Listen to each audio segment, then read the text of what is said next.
Почитувани, денеска одржавме седмата седница на Советот за безбедност, на која дискутиравме за мерките и активностите во изминативе 14 денови, додека траеше воредната состојба. Присутни на седницата беа председателот на Собранието и на владата, министрите за одбрана, внатрешни и надворешни, и членовите на Советот, професорите Гоцевски, Љатифи и Марковиќ. Присутен на моја покана беше и министерот за здравство Венко Филипче. Членовите на Советот дискутираа за активностите на владата и на другите надлежни органи во периодот од 17 мај до денес.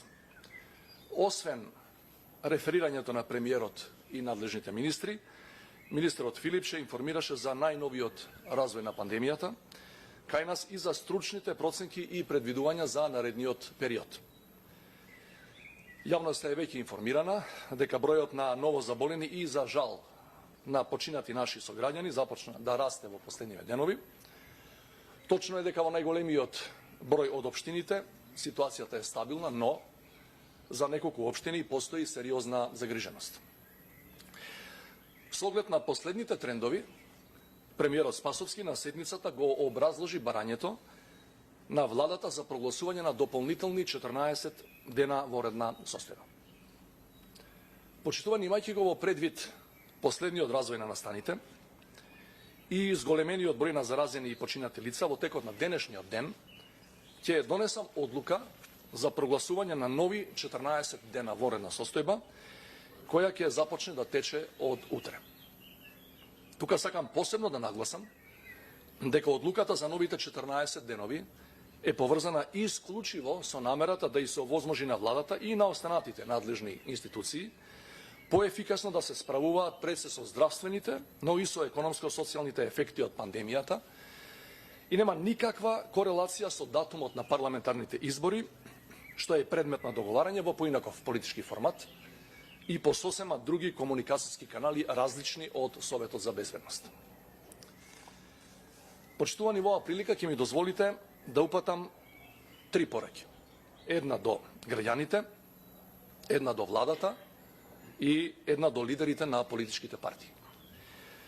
Прво до граѓаните. Сакам да им се заблагодарам на огромното мнозинство наши граѓани за тоа што веќе трет месец крајно, дисциплинирано и совесно ги почитуваат препораките за заштита на своето здравје и здравјето на своите најблиски.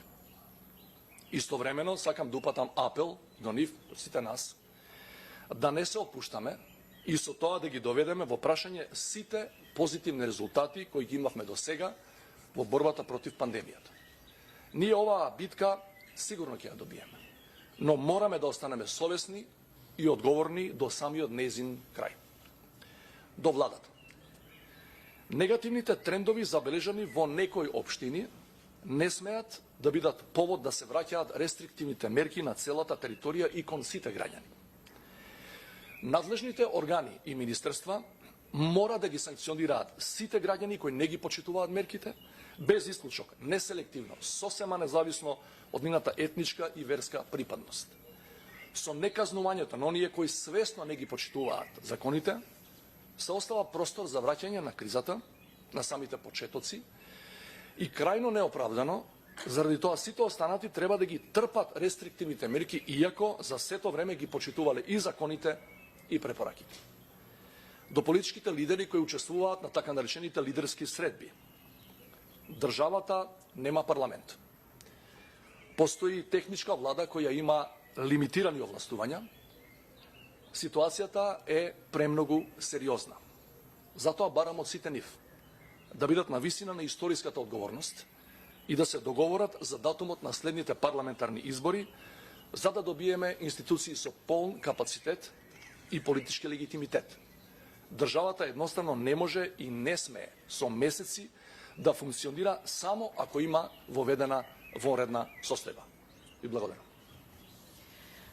Колеги, повелете со вашите прашања. Микрофоните ви стојат на располагање. Повелете.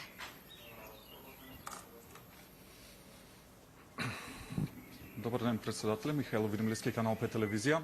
Споменавте неколку општини, особено биле загрижувачки во однос на бројките. Дали станува збор за Газибаба, Сарај, Бутел и аеродром и дали на денешната седница на Советот за безбедност се разговарало за евентуални посебни мерки да се презмат во однос на овие општини како што е ставањето во карантин евентуално? Благодарам.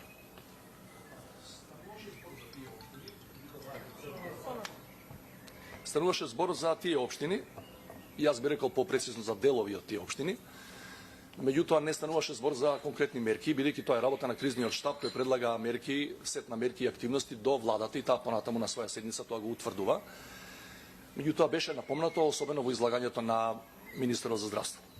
Значи не е надлежноста на Советот за безбедност, нова насока на информирање за да имаме поцелосна, позаокружена слика за тоа што се случува, пред да ја донесеме евентуално одлуката за нова воредна состојба, и тоа беше презентирано и отприлика тие општини беа споменати. Благодарам. Дали одлуката беше донесена едногласно или имаше и поинакви мислења за воредната состојба?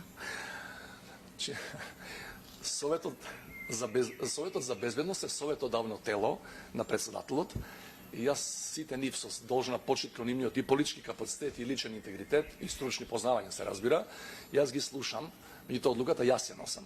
Нема никакво гласање и нема и надгласување на Советот за безбедност. И затоа на ниедна седница на Советот на крајот не се поставува прашањето ајде сега да гласаме за било која мерка.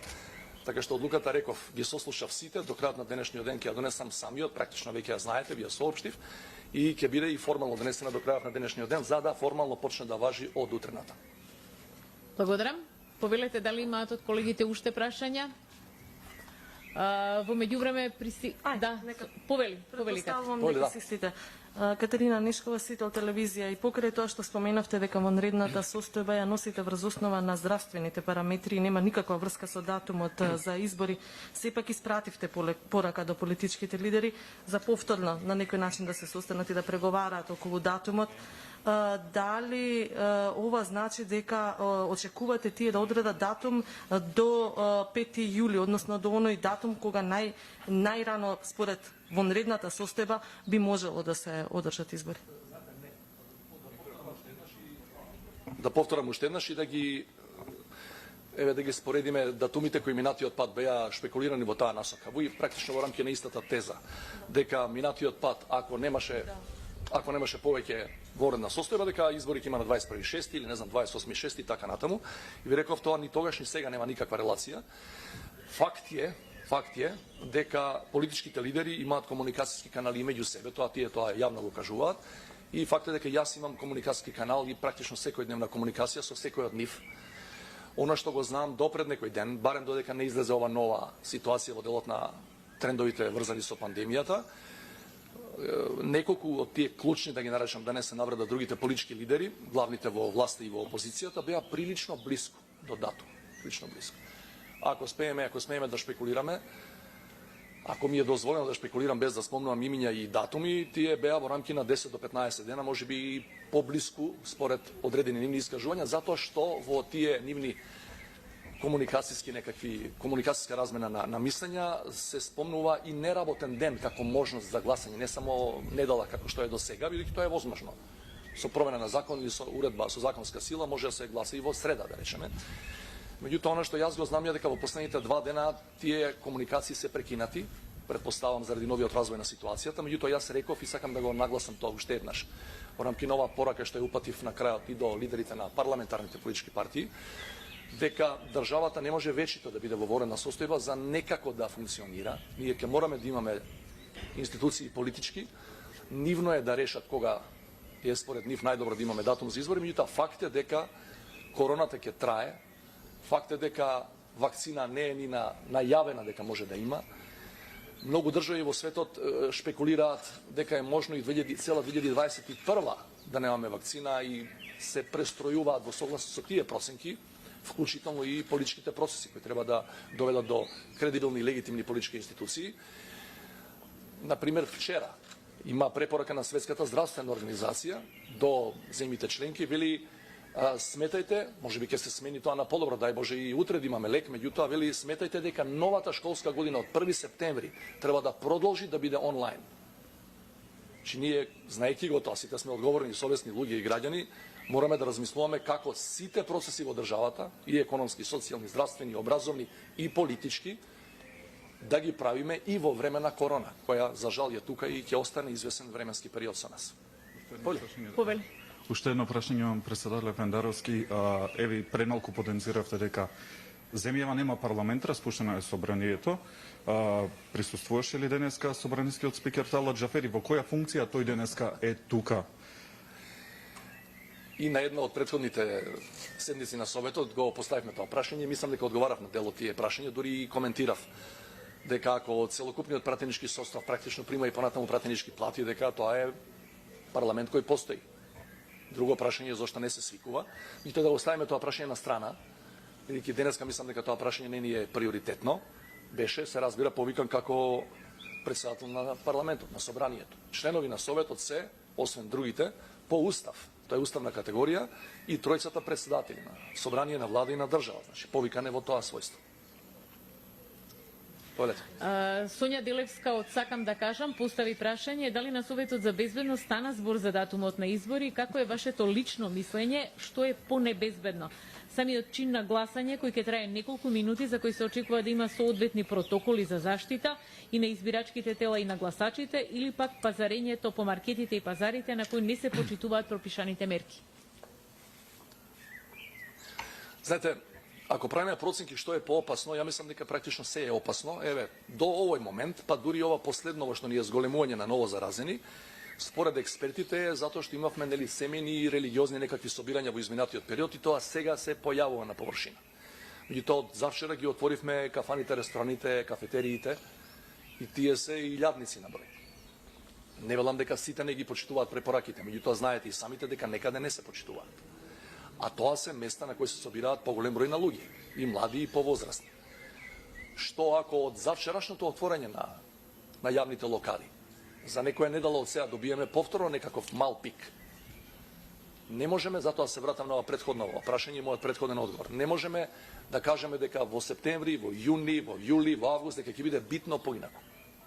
Затоа што државата нужно мора, како сите држави во светот, да се отвара. Мерките мора да попуштаат. Бидејќи поинаку ќе дојдеме во економска катаклизма, не катастрофа. И главното прашање за сите надлежни, пред се за одговорните политички лидери е како да направиме избори и како да ги тераме да ги водиме на соодветен начин сите битни процеси во оваа земја, како да се менажираат сите битни процеси во оваа земја покрај короната и наспроти короната, значи заедно со короната. Без тоа и илузија да размислуваме што ако не би имало. За жал и во јули, и во август, и во септември, за жал веројатно и до крајот на годината, а и потоа ќе има и ново заразени и за жал и починати, ние мораме да научиме да живееме и да го организираме нашиот живот покрај ова или во рамките на оваа пандемија. Тоа е, нема друго. Колеги, доколку немате други прашања, председателе ви благодарам, а вам, почитувани представници на медиумите, за интересот за денешната пресконференција. Пријатно.